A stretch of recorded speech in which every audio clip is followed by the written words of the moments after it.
अस्सलाम वालेकुम friends, welcome to my channel learn and grow. आज की क्लास में हम ये देखेंगे कि किस तरह से किसी लॉजिक सर्किट से हम ट्रुथ टेबल को फिल कर सकते हैं। हमने अपनी लास्ट क्लास में एक ट्रुथ टेबल जनरेट करना सीखा था, बट पर्टिकुलर लॉजिक सर्किट के लिए हम ट्रुथ टेबल को कैसे फिल करते हैं। तो ये एक लॉजिक सर्किट दिया हुआ है जिसमें मल्टीपल लॉजिक गेट्स हैं और इसको हम कॉम्बिनेशनल सर्किट भी कहते हैं। So the question is complete the truth table for the given logic circuit. अब सबसे पहले एग्जाम में आपके पास एक ट्रुथ टेबल गिवन होगा, जस्ट आपको इस सर्किट के लिए वैल्यूज फिल करनी है। लेकिन कुछ पास पेपर क्वेश्चंस में अगर आप देखें तो ट्रुथ टेबल उन्होंने फिल नहीं किया होता, वो आपको फिल करना होता है। तो वो हमने अपनी लास्ट क्लास में फिल करना सीख लिया है।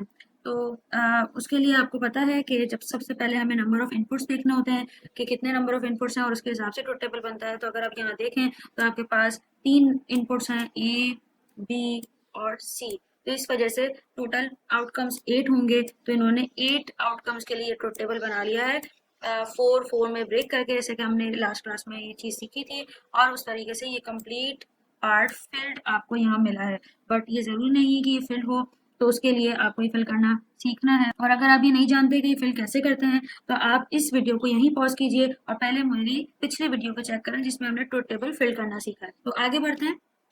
सबसे पहले अगर आप बिगनर हैं तो जब भी आपको कोई सर्किट गिवन हो तो आप उसको लेबल करते हैं। जैसे कि मैं अभी इन सारे गेट्स के नेम लिख रही हूँ, तो यहाँ मैंने हर एक गेट को लेबल कर दिया है। अब इसके बाद नेक्स्ट स्टेप है कि हमें इंटरमीडिएट पॉइंट्स बताने होते हैं। तो इंटरमीडिएट पॉइंट्स क्या है कि आप हर एक गेट को एक आउटपुट लेबल कर देंगे।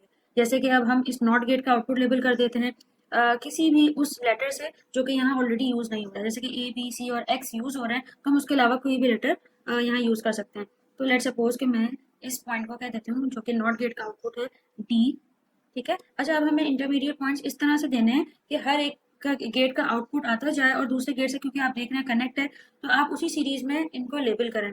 अच्छा, इससे सिर्फ एक आपको ये बेनिफिट होगा कि जब आप ये फिल कर रहे होंगे ट्रुथ टेबल तो आप कंफ्यूज नहीं होंगे और कोई भी दूसरे कॉलम में आप गलत वैल्यूज फिल नहीं करेंगे। अब देखें, अगर मैंने नॉट गेट लिखा है, अब इस नॉर पे और किसी गेट का इनपुट नहीं आ रहा, डायरेक्ट बी इनपुट आ रहा है। तो अब आपने इस नॉर गेट के लिए लेबल करना है, तो बी यूज हो गया है। अब आप इसको ई कह दें। अब ये ई यहाँ इंसर्ट हो रहा है और यहाँ पे क्या आ रहा है, यहाँ पे जोर का आउटपुट आ रहा है। तो अब आपने ई के बाद इसको लेबल कर दिया एफ से। ठीक है। और उसके बाद नैंड गेट का आउटपुट ऑलरेडी लेबल है जो कि है एक्स। तो मैंने जो खुद से इंटरमीडिएट पॉइंट्स लिए हैं वो है ये टी, ई और एफ। तो मैं यहाँ पर वर्किंग स्पेस आपको दिया हुआ होगा एग्जाम में, जहाँ पे आप इंटरमीडिएट पॉइंट्स के लिए वैल्यूज फिल करेंगे, तो यहाँ पे भी यही लेबल्स लिख देंगे, डी, ई और एफ। तो अब डी के लिए अगर आप देखें तो डी किसका आउटपुट है, डी इज नॉट गेट का आउटपुट है। और नॉट गेट का इनपुट कौन है, नॉट गेट का इनपुट ये ए है। तो नॉट गेट की लॉजिक क्या है, नॉट गेट के इनपुट पे जो भी वैल्यू होगी आउटपुट में उसको ऑपोजिट कर देगा, इनवर्स कर देगा। तो इसके लिए डी को फिल करने के लिए हमें सिर्फ ए कॉलम को चेक करना है। ए में जहां जहां जीरो है वहां वहां आप डी में 1 लिख देंगे। तो 4 टाइम्स जीरो है तो मैंने डी में 4 टाइम्स 1 लिख दिया। फिर ए में 4 टाइम्स 1 है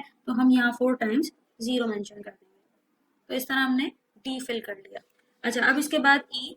अगर आप ई चेक करें तो ई एक नॉर गेट का आउटपुट है और नॉर गेट का इनपुट क्या है, पहला इनपुट है नॉर गेट का डी और दूसरा इनपुट है बी।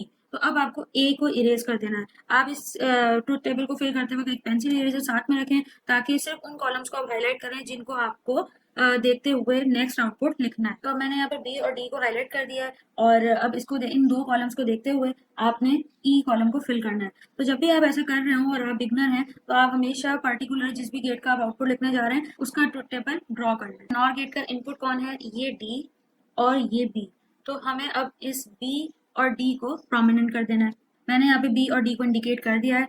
तो नेक्स्ट हम क्या करेंगे कि जिस भी गेट के लिए हमें आउटपुट लिखना है हम उस गेट का ट्रुथ टेबल यहाँ पर ड्रॉ कर लेंगे और सॉल्व करने के बाद उसे इरेज कर देंगे। तो मैं नॉर गेट का यहाँ पर ट्रुथ टेबल बना रही हूँ। तो ये नॉर गेट का ट्रुथ टेबल मैंने ड्रॉ कर दिया और नॉर गेट और गेट का ऑपोजिट आउटपुट प्रोड्यूस करता है। तो अब हम बी और डी कॉलम में पर्टिकुलर इनपुट्स को देखते हुए ई को फिल करेंगे। तो 0 1 पे नॉर गेट हमें 0 दे रहा है। ठीक है, 0 1 पे 0 दे रहा है। तो इसका आसान तरीका क्या है कि आप स्मॉलेस्ट वैल्यू को चेक कर लें। लाइक अगर आप इस ट्रुथ टेबल को देखें तो सिर्फ एक ही दफा 1 आ रहा है और वो कब आ रहा है, जब 0 0 है। तो आप अब बी और डी में चेक करें कि 0 0 कहाँ आ रहा है, सिर्फ उन वैल्यूज पे 1 लिखना है, बाकी सब जगह आप क्विकली इस ट्रुथ टेबल को इस तरह फिल कर सकते हैं। तो ये आपके पास 0 0 यहाँ पे आ रहा है, यहाँ आपने 1 लिख दिया, 0 0 यहाँ आ रहा है, ये 1 लिख दिया है और इसके अलावा कहीं पर भी 0 और 0 कॉम्बिनेशन नहीं है। तो अब आप क्विकली इसको फिल कर सकते हैं, बाकी रिमेनिंग वैल्यूज को आप 0 से फिल कर दें।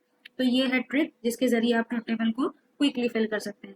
अब हमें देखना है कॉलम एफ, तो हम ये बी और डी की इंडिकेशन रिमूव कर देंगे और इस ट्रुथ टेबल को भी अपडेट करेंगे, क्योंकि अब हमारा नेक्स्ट गेट है जोर। इस ट्रुथ टेबल को हम जोर के लिए ड्रॉ कर लेते हैं। एफ प्रोड्यूस करने के लिए आप यहाँ देखें, जोर का फर्स्ट इनपुट ए है और जोर का सेकंड इनपुट सी है, तो हम ए और सी को इंडिकेट कर देते हैं यहाँ पे। तो मैंने इंडिकेट कर दिया है। और ए और सी में अब आप चेक करेंगे कि जहाँ पर सेम इनपुट्स हैं वहाँ आप जीरो फिल कर देंगे। तो एफ को मैं फिल कर रही हूँ, ठीक है। 0 0 फर्स्ट वैल्यू है, तो 0 0 1 different inputs high, same inputs 0 different input high, different input high, same input 0 different input high and same input 0। तो इस तरह से हमने एफ फिल कर लिया है। अब लास्ट हमारा गेट है जो कि आउटपुट प्रोड्यूस कर रहा है, वो है नैंड गेट। तो मैं यहाँ पर ट्रुथ टेबल को भी अपडेट कर रही हूँ और अब नैंड गेट के इनपुट्स हैं ई और एफ, तो ई और एफ को हाईलाइट कर लेंगे हम। तो नैंड गेट की क्या लॉजिक है, तो जहाँ पे ऑल हाई इनपुट्स होंगे वहाँ पे नैंड 0 प्रोड्यूस करेगा और इसके अलावा 1 प्रोड्यूस करेगा। तो अब हम ई और एफ कॉलम को देखते हुए इसको फिल करते हैं। हमने एक ट्रिक सीखी थी कि हम जिससे ट्रुथ टेबल को क्विकली फिल कर सकते हैं। हम लीस्ट वैल्यू को जो है सबसे पहले फिल करेंगे, तो 1 1 पे हमें 0 लिखना है। तो यहाँ पे आप देखें 1 1 कहाँ रहा, ये रहा 1 1। तो इस 1 1 पे आप लिख देंगे 0 और इसके अलावा कोई भी वैल्यू 1 1 नहीं है, तब आप क्विकली यहाँ पर और तमाम रिमेनिंग वैल्यूज पे 1 लिख देंगे। 1 1 1 1 1 1 1। तो इस तरह से हम एक सर्किट के जरिए ट्रुथ टेबल को फिल करते हैं। एक और एग्जांपल देखते हैं जो कि एक पास्ट पेपर क्वेश्चन है, क्विकली सॉल्व करते हैं। This is a question from November 2015 और एक सर्किट दिया हुआ है, उसका ट्रुथ टेबल आपको फिल करना है।